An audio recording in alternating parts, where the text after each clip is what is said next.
Assalamu alaikum, brothers and sisters. This is my second or third time at the new center, and alhamdulillah, you guys have done a really good job. So it's good to be here, and then it's also a start of a new chapter for Al-Basheer in terms of having not only Arabic programs but English programs, inshallah, for the next 10 days and in the future as well. So one of the first programs we're having is with Sheikh Davood Sodagar, who's come here from Qum. Inshallah, we'll have more turnout and we'll be communicating more people so that the attendance will increase over time, inshallah. Just to give a brief biography of Sheikh Davood Sodagar, and then inshallah after that I'll ask him to come and speak. He's originally from the US, Maryland area, and after finishing his high school in the United States and going to college for 2 semesters, he decided to go to Hausa in Qom to further his studies in Islamic religion and to get a true meaning in his life. He's been studying in Qom for since 2000. Currently he's doing Dars Kharij, which is the highest level of fiqh studies. And it's under the guidance of Ayatollah Zindadar, and he's also studying Shifa and Avicenna's philosophy. With that, I'd like to invite Sheikh Davood Sodagar, inshallah, remember and speak. With the salawat.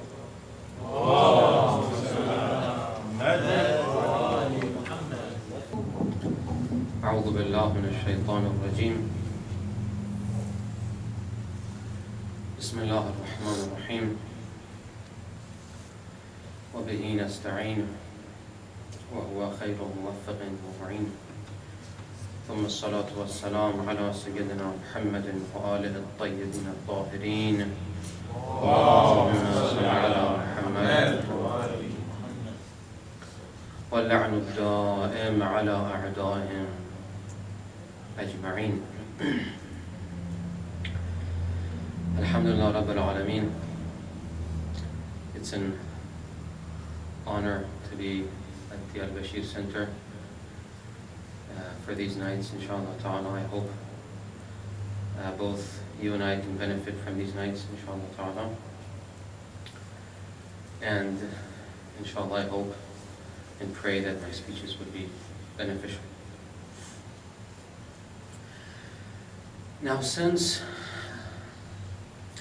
the movement or the revolution started by Imam Hussein, actually it wasn't started by Imam Hussein, but it was, he opened up a new page in the history of Shia. And the cause of that was to bring about the hukuma, the rule of the Ahlul Bayt.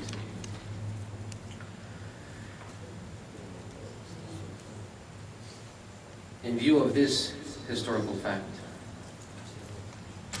and in view of the fact that Imam Sajjad alayhi salatu wassalam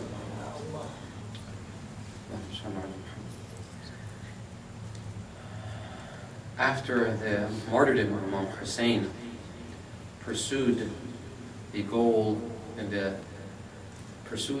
of bringing about the rule of the Ahlul Bayt, a rule which would be, inshallah, put in place and established by Imam Mahdi, inshallah ta'ala. In view of this fact, in view of these facts, I decided that it would be good, inshallah ta'ala, to speak a little about Imam Mahdi and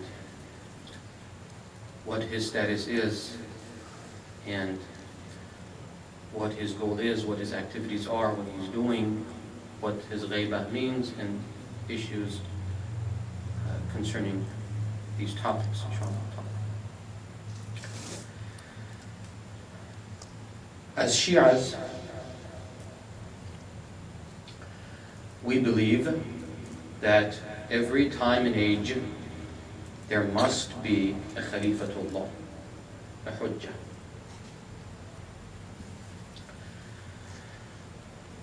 This is specified in our riwayat, and you could say it's mutawatir.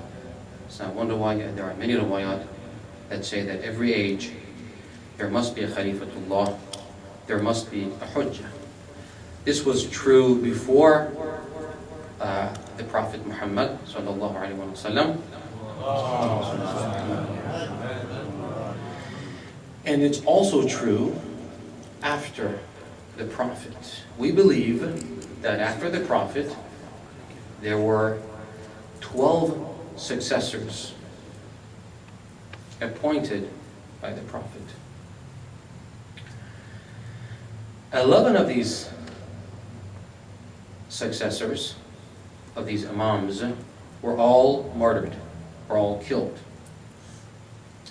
ما منا إلا مسموم أو مقتول. We have a number of riwayat that say that all the Imams were martyred. And that's a fact that the Shia believe. There is one successor of the Prophet, the 12th successor, who is in occultation, in hiding. He is in ghaib. Alright, so we believe that there has to be a hujjah, that there has to be a Khalifa of God on earth. Whether this Khalifa is present, is known to humankind, people know him, people can associate with him, people can talk to him, or he is in occultation. And we believe that the 12th Imam, that the 12th successor to the Prophet, he is in occultation. And this is one of the principal beliefs of the Shia faith, and we honor that. Now, one of the main questions that this leads to, and that it's a point of debate between Ahl Sunnah and the Shia, is what good is the existence of an Imam who is in hiding? If the Imam is meant to guide humankind, what good is his existence if people have no contact with him?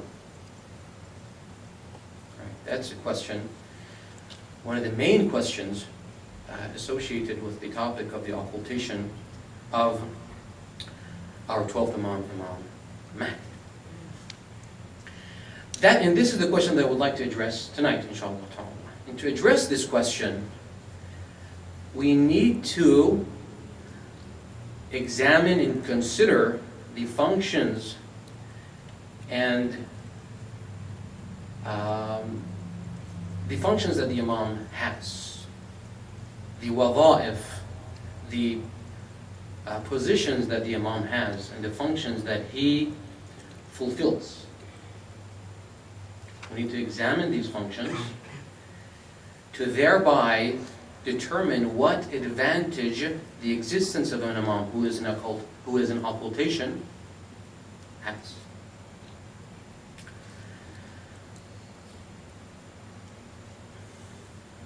There are two main functions, brothers and sisters, that a Hujjah of God, a Khalifa of God has. Two main functions.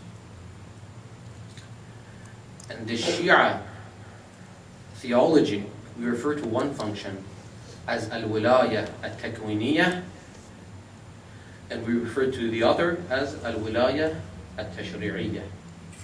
These are the two main functions that the Imams have, that the Hujjaj of God have, al-wilaya at-takwiniyah and al-wilaya at-tashri'iyah. Now, what is al-wilaya at-takwiniyah? Let's consider al-wilaya at-takwiniyah first, and then, inshallah ta'ala, we'll talk about al-wilaya at-tashri'iyah. I have spoken about al-wilaya at-takwiniyah in the previous lectures that I've had at Al-Mahdi, so I'll only briefly touch on this topic, inshallah ta'ala. Al-wilaya at-takwiniyah, or to translate it into English, existential authority. Existential authority. It is in this capacity that the Ahlul Bayt represent the Ar-Rububiyyah at-Takwiniyah of God. It is in this capacity that they bridge the arcs of descent and the arcs of ascent. The قوس النزول القوس النزول قوس النزول وقوس الصعود. It is in this capacity that they hold the earth and all the heavens together. It is this capacity that we refer to as al-wilaya at-takwiniyya.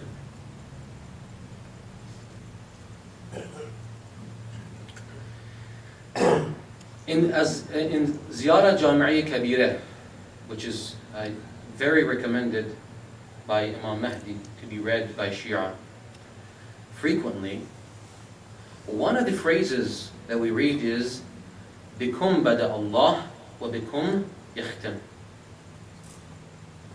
God began creation by you, and He ends creation with you. All right, this is another expression for saying that they are the link that connecting the arcs of descent and the arcs of ascent. And it is in view of this function of the Ahlul Bayt, this capacity of the Ahlul Bayt, that we have numerous riwayat that say that if the earth is left without an imam, without a hujjah, for 1 hour, the whole thing, the whole universe would implode, would collapse, along with whatever is in it. There are many riwayat that say this. One particular one that I would like to read to you here. عن أبي عبد الله عليه السلام في حديث أن أمير المؤمنين عليه السلام قال اعلموا أن الأرض لا تخلو من حجة لله عز وجل.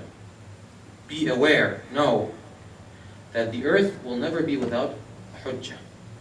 ولكن الله سيعمي خلقه عنها بظلمهم وجهلهم.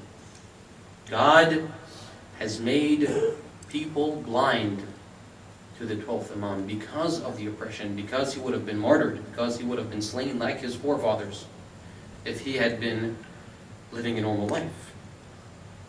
ولو خلت الأرض ساعة واحدة من حجة الله صاخت بأهلها. And if the earth is left without an imam for a short period of time, for an hour, it would implode along with whatever is in it. وَلَكِنَّ الْحُجَّةَ تَعْرُفُ النَّاسُ وَلَا يَعْرِفُونَها كَمَا كَانَ يُوسُفْ يَعْرِفُ النَّاسُ وَهُمْ لَهُ مُنْكِرُونَ. The 12th Imam knows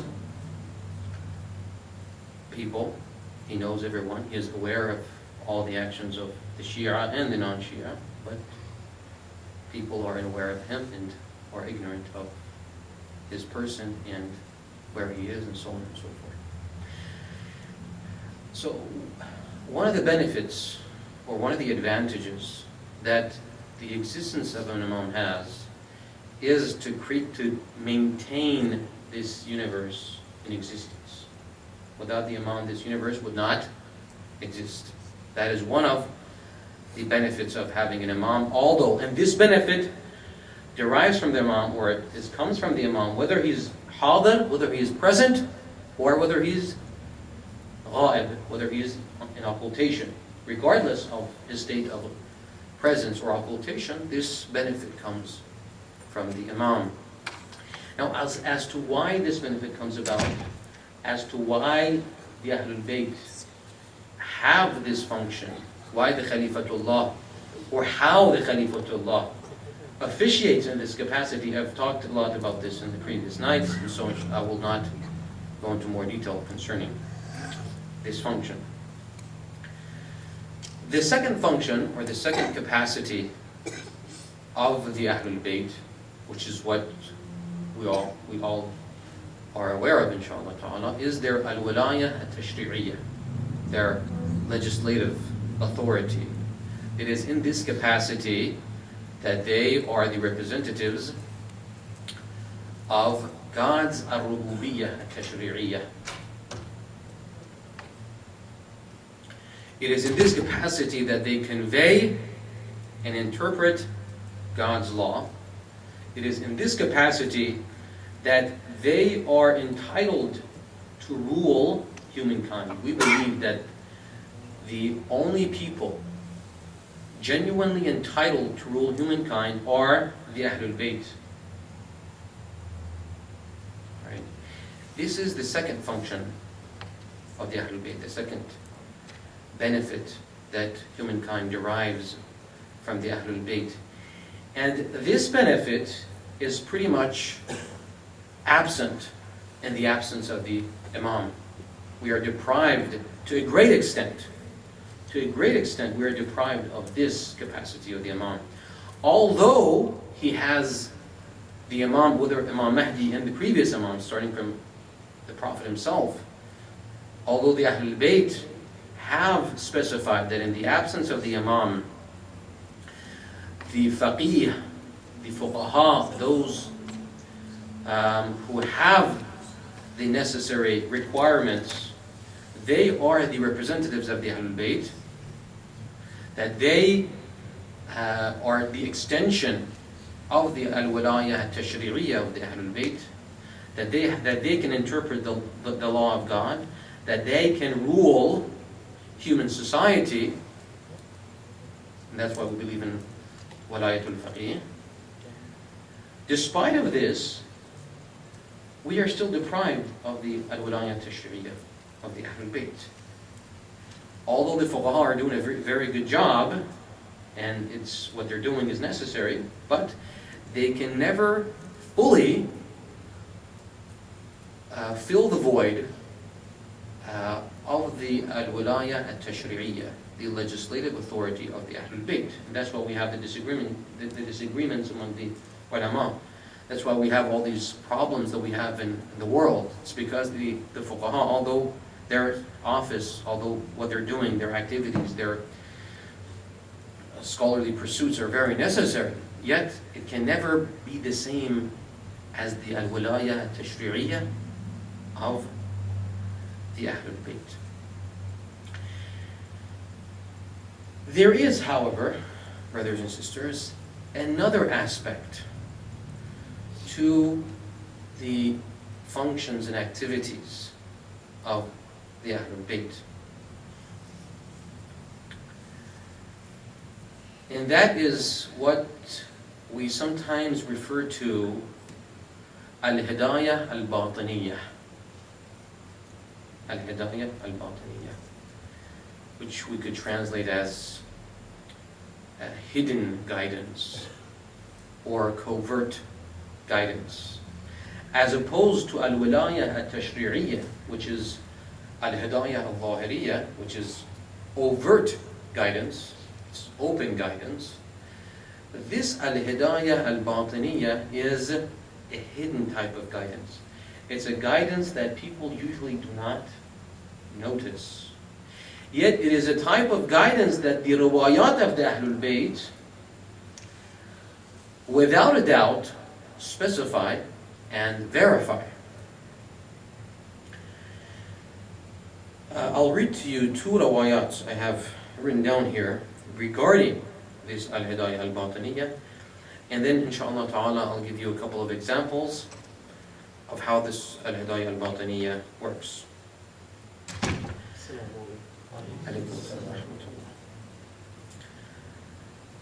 The first riwayah is from Imam Sadiq, and it appears in Ikmaluddin or Kamaluddin, Bahar al-Anwar, Ithbat al-Huda, and other books as well, Manaqib Ibn Shahrashub and other books. عن سليمان الأعمش. The narrator is Sulaiman al-A'mash. عن الصادق عليه السلام. لم تخلو الأرض منذ خلق الله آدم من حجة لله فيها. Since the creation of Adam, the earth has never been left without a hujjah, without a divine viceroy.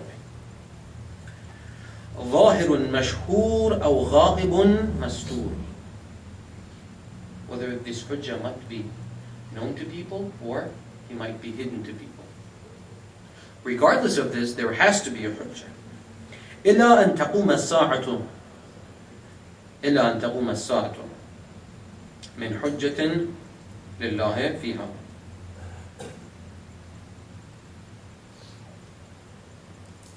I think haven't written down this sentence accurately. ولا تخلو إلى أن تقوم الساعة من حجة لله فيها. There is never a time when the earth is left without a hujjah. ولولا ذلك, this is the sentence I would like to highlight. وَلَوْلَا ذَلِكَ لَمْ يُعْبَدِ اللَّهِ.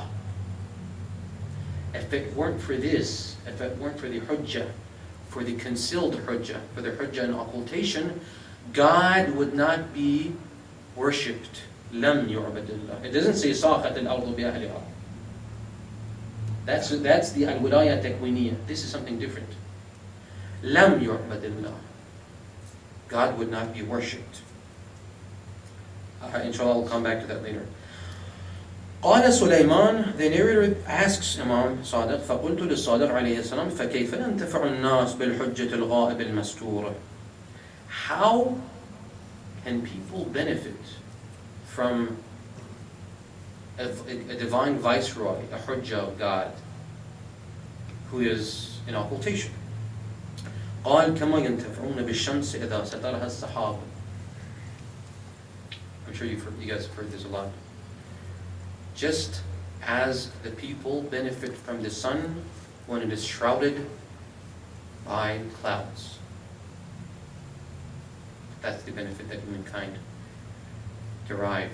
And it's this that it is the capacity, or it is the function of al-hidayah al-batiniyah that the Imam is referring to. The second riwayah, عن جابر الجعفي. The chain of transmission is interesting. It's one of those rare chains of transmission. عن جابر الجعفي عن جابر الأنصاري. From one Jabir from the other Jabir. Jabir al-Ju'fi, which is one of the best ashab, one of the best mawali of Imam Baqir.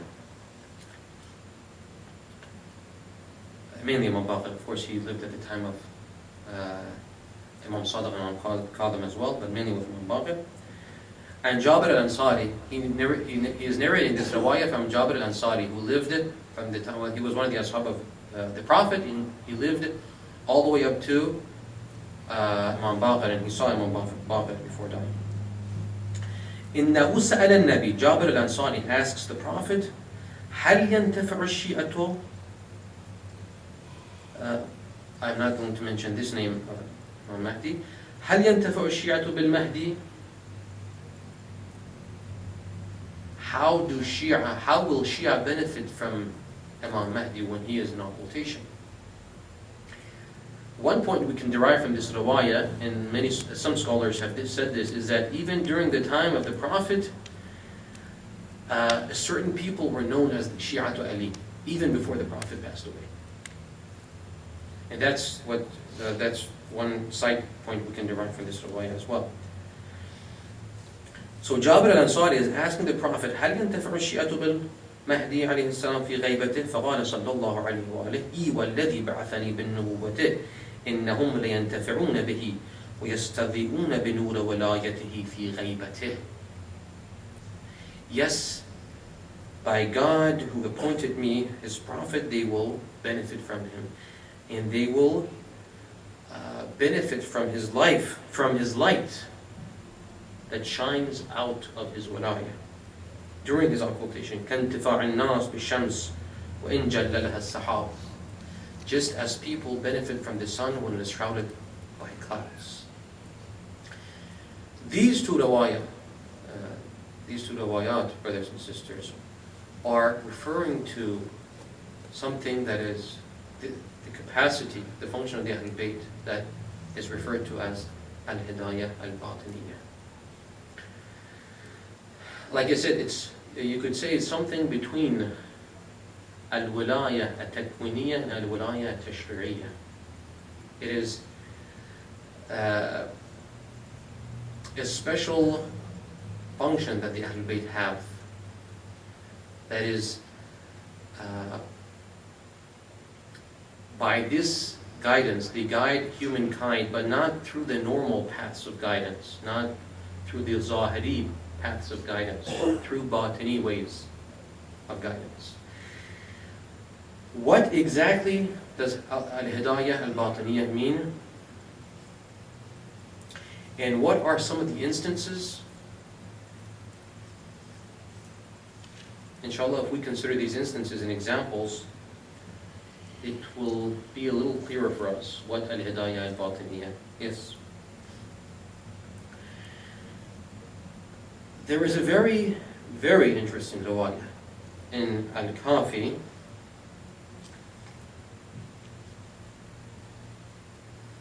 I think it's in Kitab al-Hujjah, but I'm not sure. Very interesting riwayah, and very lengthy as well, very extensive riwayah, that exemplifies, or that mentions one instance of the hidayah al-batiniyah of the Ahlul Bayt. عن يعقوب بن جعفر قال كنت عند أبي إبراهيم عليه السلام. The narrator is Yaqub ibn Ja'far. He says he was with Imam Kadhim. Imam Kadhim has two kunyas, right? One is Abu al-Hasan, the other is Abu Ibrahim. Yaqub ibn Ja'far says he was with Imam Kadhim. وأتاه رجل من أهل نجران اليمن من الرهبان ومعه راهبة. A monk, a Christian monk, a rahib, and a rahibah, and a Christian nun from Yemen, from Najran, came to Imam Kadhim.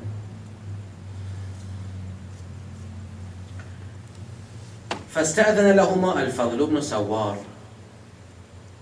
This person goes to Imam Kadhim and tells Imam Kadhim that there's two people who want to see you. There's a rahib and a rahibah who would like to see you. And when you read this rawayah, you can clearly feel the atmosphere of taqiyyah. You can clearly see, they can't just go up to Imam Kadhim and say, we have a question. Okay, they have to find someone else. They know the atmosphere. They have to find someone else. Send someone to go to Imam Kadhim and say, we would like to see Imam Kadhim. It's because of the atmosphere, it's because of the taqiyyah at the time, because of the hard time. The Shia were in a very difficult situation. It was very difficult for them to see their Imam. So anyway, فقال له إذا كان غدا فأت بهما عند بئر أم خير. And Imam doesn't say bring him to me, because that's not possible, because of the circumstances. He says, tomorrow we'll meet each other at بئر أم خير, at this place. قال فوافينا من الغد فوجدنا القوم قد وافوا فأمر بخسفة بواري ثم جلس وجلسوا. Then tomorrow we went there and we saw Imam was there. We were there too, and Imam said bring a rug, and then a rug was brought and Imam sat down, and the monk and nun sat down as well. فبدأت الراهبة بالمسائل فسألت عن مسائل كثيرة كل ذلك يجيبها وسألها أبو إبراهيم عن أشياء لم يكن عندها فيه شيء ثم أسلمت. The nun asked Imam Kadhim concerning certain questions. Imam Kadhim answered all those questions, and then Imam Kadhim asked the nun certain questions she couldn't answer, and because of this dialogue, because of this conversation, the nun accepted Islam. She became Shia. ثم أقبل الراهب. Now it's going to get more interesting, inshallah. ثم أقبل الراهب يسأله فكان يجيبه في كل ما يسأله. After the nun, the monk comes to Imam Kadhim, and he asks many questions, and Imam Kadhim answers all the questions. فقال الراهب قد كنت قويا على ديني وما خلفت أحدا من النصارى في الأرض يبلغ مبلغي في العلم. After Imam Kadhim answers all the questions, the monk says, I was the highest priest, the highest monk in Najran. And I was the firmest Christian of that region. وَلَقَدْ سَمِعْتُ بِرَجُلٍ فِي هِنْدٍ. I heard of a very strange person in India. إِذَا شَاءَ حَجَّ إِلَى بَيْتِ الْمَقْدَسِ فِي يَوْمٍ وَلَيْلَةٍ ثُمَّ يَرْجِعُ إِلَى مَنْزِلِهِ بِأَرْضِ الْهِنْدِ. This strange person, this mysterious person in Hind, in India, he has such powers that he can go to Bayt al-Maqdis, or so this person, this monk is assuming. He can go to Jerusalem, to Bayt al-Maqdis from India, go to Jerusalem and come back in the course of a 24-hour period. فَسَأَلْتُ عَنْهُ بَأَيِّ أَرْضٍ هُوَ. So the monk is telling Imam Khaldim that he heard of this person in India, and then the monk started inquiring about this person. This is the account that he's telling Imam Khaldim. فَقِيلَ لَهْ إِنَّهُ بِسِنْدَانٍ. The monk asks concerning this strange person in India, and he is told that this strange person lives in a region in India that is called Sindan. وَسَأَلْتُ الَّذِي أَخْبَرَنِي فقال هو علم الاسم الذي ظفر به آصف صاحب سليمان لما أتى بعرش سبأ. The person who told me that this strange guy in India, who told me about this strange guy, he said this strange person, this mysterious person, knows the ism, the name of God that Asif had, and by which Asif was able to bring the throne of Sheba, Arsh Sabah, from where she was to where Suleiman was in less than a blink of an eye. وهو الذي ذكره لكم في كتابكم ولنا معشر الأديان في كتابنا. And this is the name, this is the story that appears in the Quran, and also it is a story that God has told us in the Old Testament and the New Testament as well. The conversation with Imam continues. I will omit a couple of paragraphs. After a few minutes, Imam called them after asking the Rahib, after asking the monk several questions. Imam called them, says, عُدْ إِلَى حَدِيثِ الْهِنْدِ. Tell me the rest of the story about the strange person in India. فقال الراهب سمعت الأسماء ولا أدري ما بطائنها ولا شرائحها ولا أدري ما هي ولا كيف هي ولا بدعائها. So the monk says, I had heard about the Asma'ullah, the Ism al-A'zam, and the names of God that can give you mysterious powers. I didn't know how one could come into possession of these names of God. So I wanted to go and meet this strange person in India. فَانْطَلَقْتُ حَتَّى قَدِمْتُ سِنْدَان. So I traveled until I reached the region in India that is called Sindan. فسألت عن الرجل فقيل له إنه بنى ديرا في جبل فصار لا يخرج ولا يرى إلا في كل سنة مرتين. I went and I inquired about this person, and they told me that he's built himself a monastery, and he's always in the monastery, and he only leaves twice a year. He's always in his monastery. وزعمت الهند أن الله تعالى فجر له عينا في ديره. وزعمت الهند أنه يزرع له من غير زارع يلقيه ويحرث له من غير حرث يعمله. And the people of India, the people of that region, believe or assume that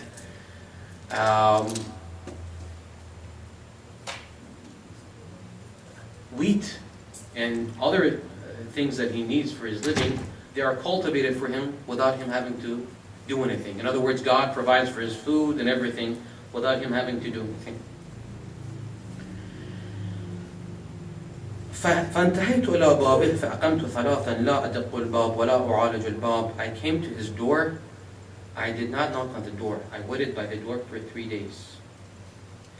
فلما كان اليوم الرابع فتح الله الباب وجاءت بقرة عليها حطب تجر ضرعها يكاد يخرج ما في ضرعها من اللبن. On the fourth day, I saw a cow come to the door of this person. And then the door mysteriously opened. The cow had firewood on its back, and it went into the monastery. فدفعت الباب فانفتح فتبعتها ودخلت فوجدت الرجل قائما ينظر إلى السماء. I followed the cow and went inside the monastery.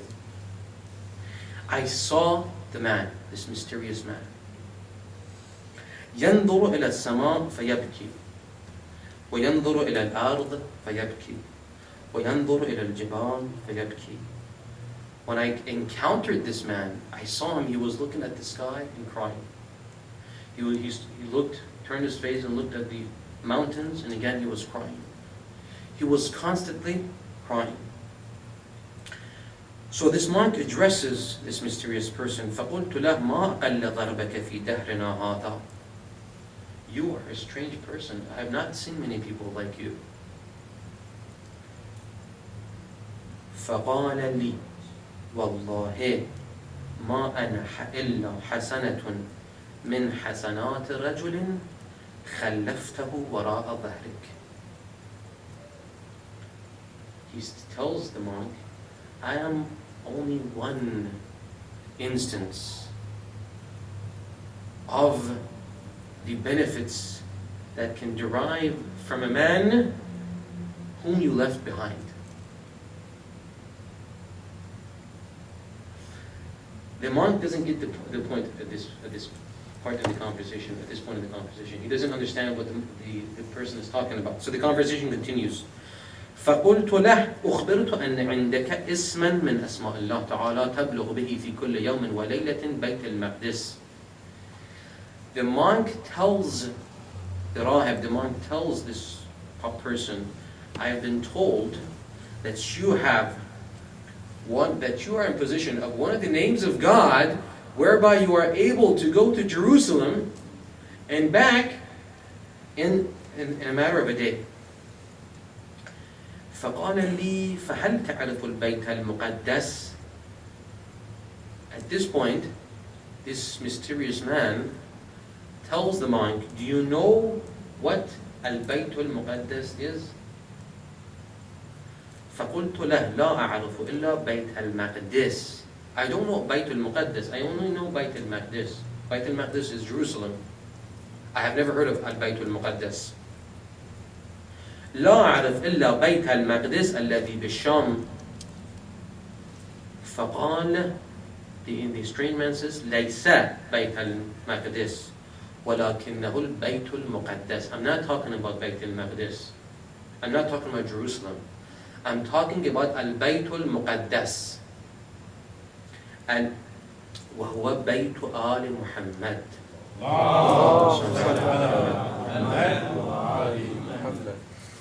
فقلت له. So this strange person tells this monk that I am one of the hasanat of the Bayt Al Muhammad. All the powers that I have, that all the strange things you've heard from me, I'm one of the ashab of Bayt Al Muhammad, of the Ahlul Bayt.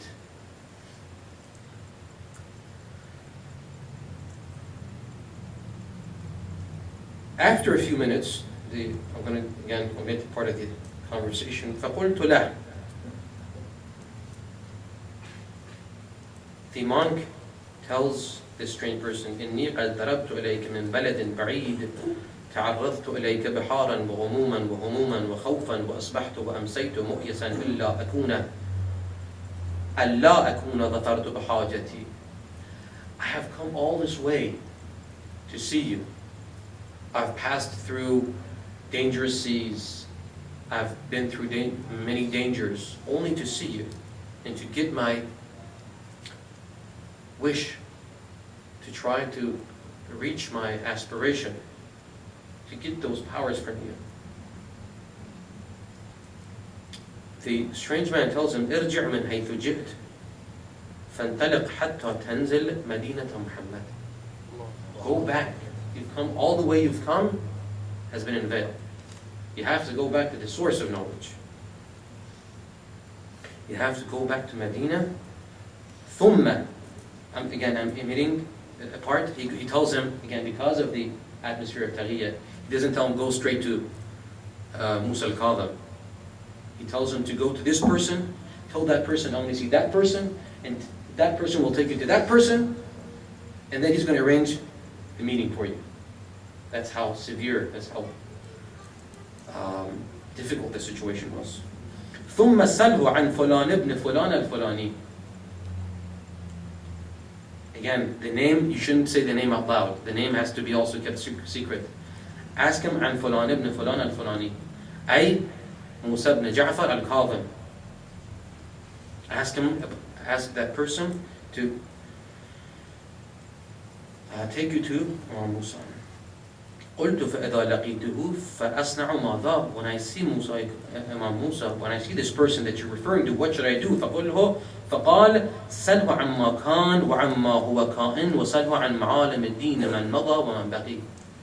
This person has knowledge of ma kan and ma yakun. He has knowledge of everything.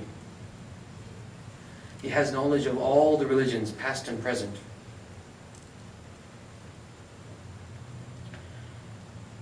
So after this monk tells him about this entire story, remember this was the account that the monk was telling to Imam Musa al-Kadhim. He was telling Imam Musa al-Kadhim, I had heard about this Indian guy, I went to India and he told me to come to you, and now I'm here. فقال له أبو إبراهيم قد نصحك صاحبك الذي لقيت. He told you the right thing to do. فقال الراهب, the monk asked him, ما اسمه جعلت فداك. Who is this Indian guy that I saw? Who is this guy in India? قال هو متمم ابن فيروز. The name of this strange person is Mutammim ibn Fayruz. وهو من أبناء الفرس. He's a Persian guy. He's from Iran. Originally from Iran. وهو ممن آمن بالله وحده لا شريك له وعبده بالإخلاص والإيقان وفر من قومه لما خالفهم. He was a guy in Iran. He learned about the truth. And so his people, the Majus of Iran, they couldn't tolerate that. They wanted to punish him, and so he fled. He went to India. فَوَهَبَ لَهُ رَبُّهُ حِكَمًا وَحُكْمًا وَهَدَاهُ سَبِيلَ الرَّشَادِ. So God gave him wisdom and guided him to the straight path. وَجَعَلَهُ مِنَ الْمُتَّقِينَ وَعَرَّفَ بَيْنَهُ وَبَيْنَ عِبَادِهِ الْمُخْلَصِينَ. God guided him to the straight path and introduced him to the Ahlul Bayt. عِبَادَهُ الْمُخْلَصِينَ. The Ibad al-Mukhlasin are the Ahlul Bayt. We have the riwayat that interprets the Ibad al-Mukhlasin mentioned in the Quran as the Ahlul Bayt. The end of this riwayah. So there is this person in India. Now why is he living in India? We don't know. Imam Musa al-Kadhim has given him knowledge, at least partial knowledge of the Ism al-A'zam. The same thing that Wasif has. But he doesn't tell him to come to Medina to live with him. This guy is living in India. He has these powers. This is one instance of the al-Hidayah al-Batani I was mentioning. Okay? Where through mysterious ways, the Ahlul Bayt impart knowledge to certain chosen individuals so that the light of truth would not die out. And then they send them to different places Okay, there wouldn't have been any problem for this person to go to Medina, but he has a mission to complete in India. He has to be there, okay, to sow the seeds of the true faith in that region. Okay.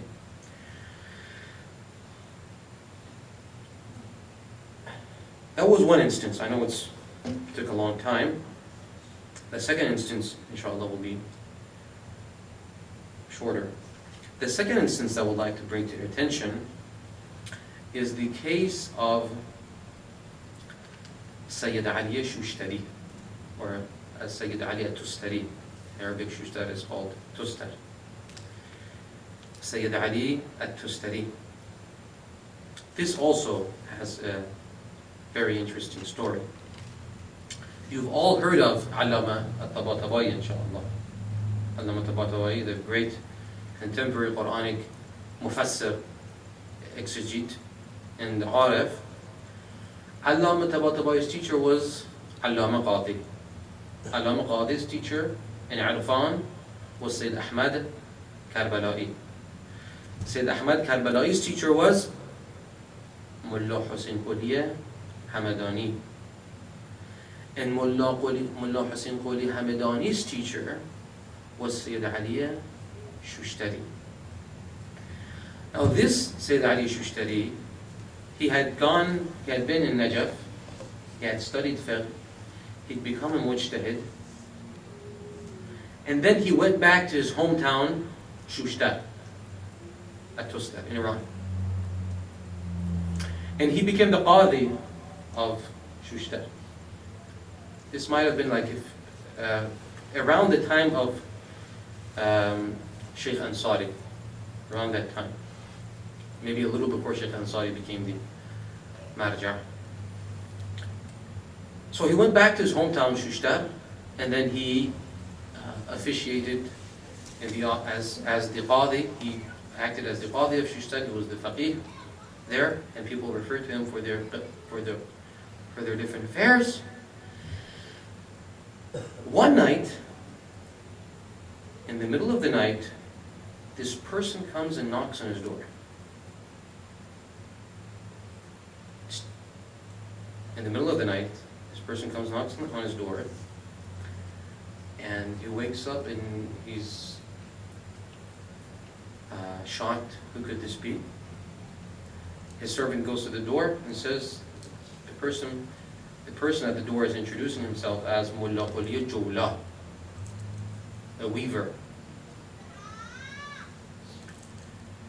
And he's told me to tell you, the servant, Sayyid Ali Shushtari's servant, tells him that Mullah Qoliya Jawla has told him to tell Sayyid Ali Shushtari that the path he is following will lead to hellfire. Sayyid, this mujtahid, he's the Qadi of Shushtar. One night he wakes up, someone's knocking at the door. It's like a poor beggar, looks like a beggar, with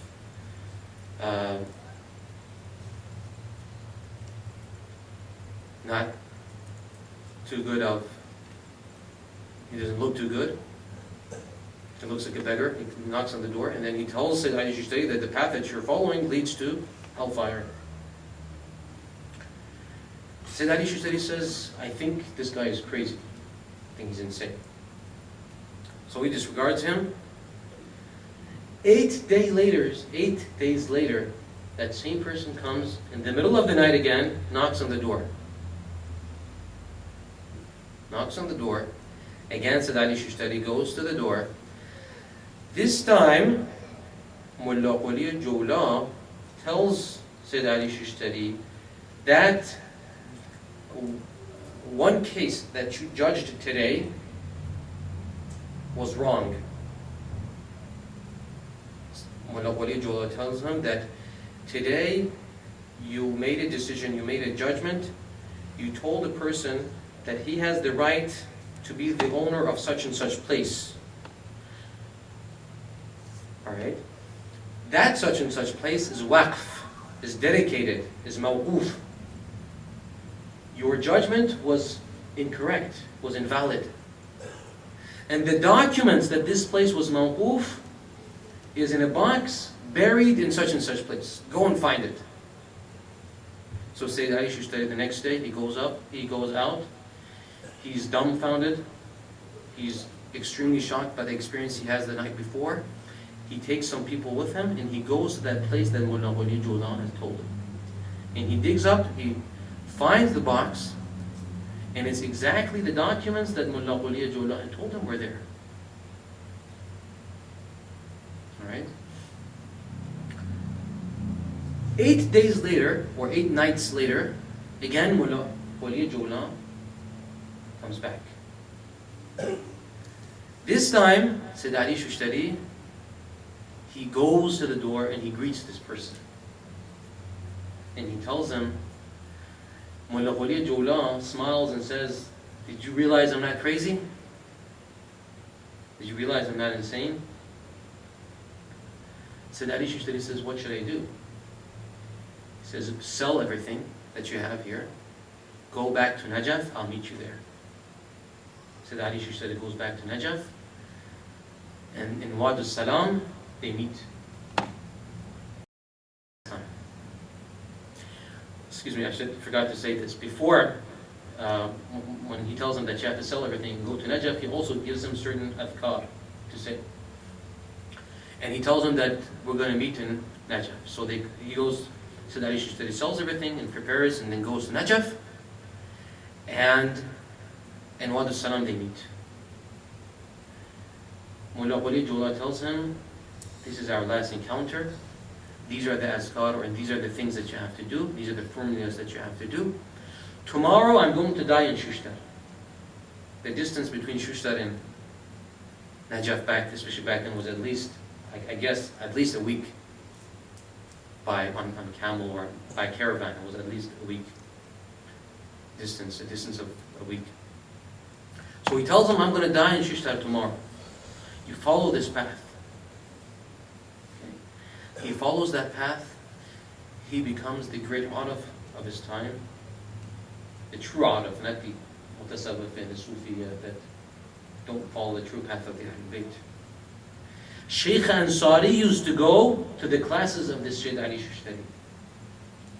Sheikh Ansari was the greatest scholar of his time. Everyone said Ali Shishtari used to go to his fiqh and usul class, but he used to come to the secret classes of Sayyid Ali Shishtari and Irfan. And then the same person trained someone as great as Mullah Hussain Wali Hamidani. He trained many, many great students. One of them was Sayyid Ahmad al-Karbala'i. And one of the students of Sayyid Ahmad al-Karbala'i was Allama Qadi Tabatabai. And one of the students of Allama Qadi was Allama Tabatabai. This again, brothers and sisters, is one of those instances of Al-Hidayah Al-Batiniyah.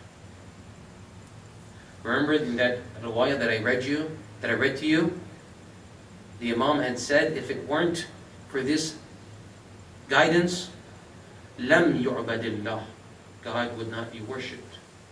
The Ahlul Bayt at all times, in every age, they train certain people to embody that spiritual truth, they embody that spiritual light, so that it won't die out.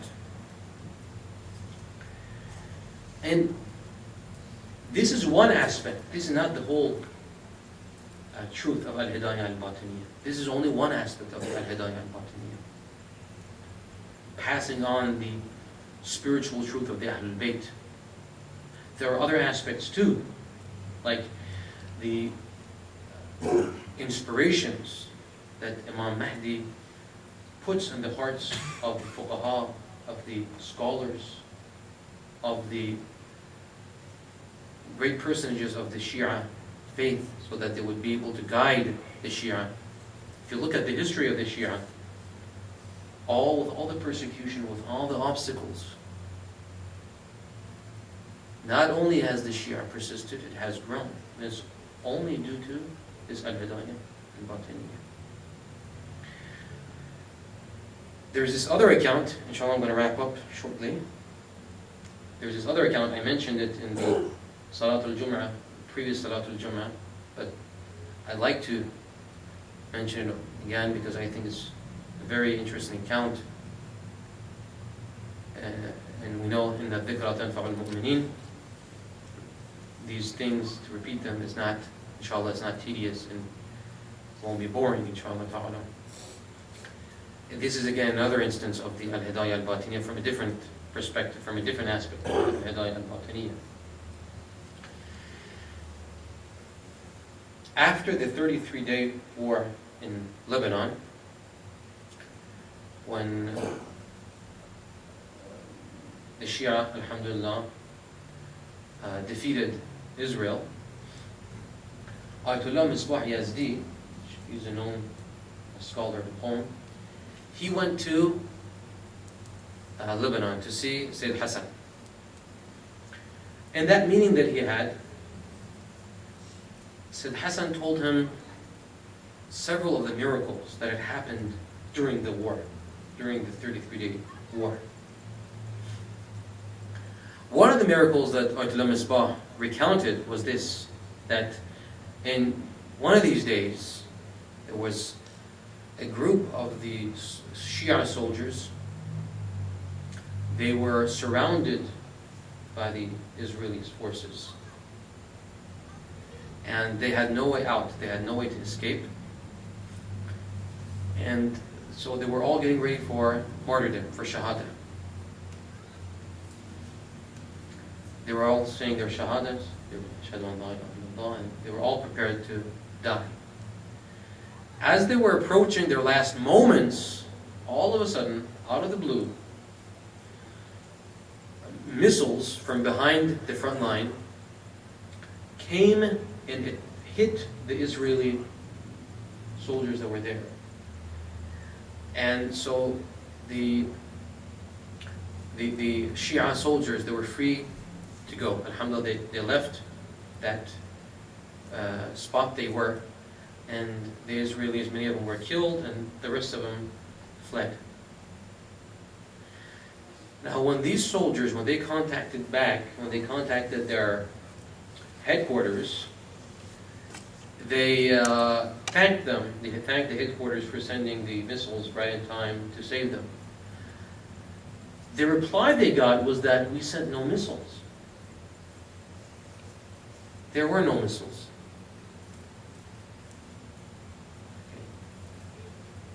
This is one of the miracles that Sayyid Hassan recounts to Ayatollah Misbah Yazdi. And this is again one of the instances of the al-hidayah al-batiniyah, of the Imam.